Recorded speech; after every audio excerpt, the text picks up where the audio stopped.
Green, resident of Canton, Ohio, Stark County, 16th District, Congressional District. And what's your background? I spent 20 years in the United States Army as an airborne ranger in special operations. I've been a lifelong Democrat, my family has, and I'm here today to just put the record straight. Okay.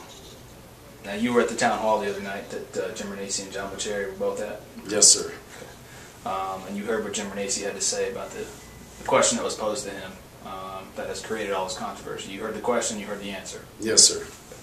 Can you tell us a little bit about your reaction to both the question and the answer, and also how it's been portrayed?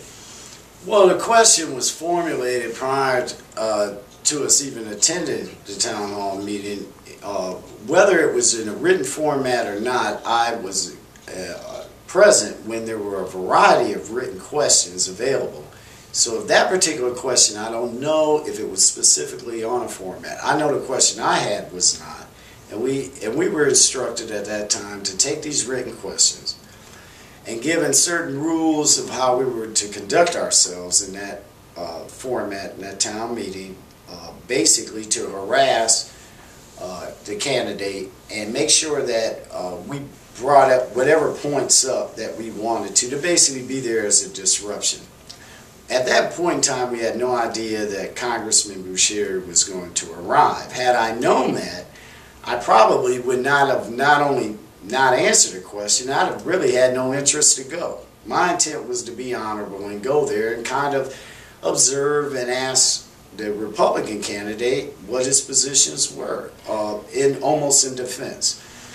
Now, the question itself, which arose dealing with the concept of federal and state government and what their interaction is according to civil rights, I would say at this point in time, we really need to see what Congressman Boccieri said on tape.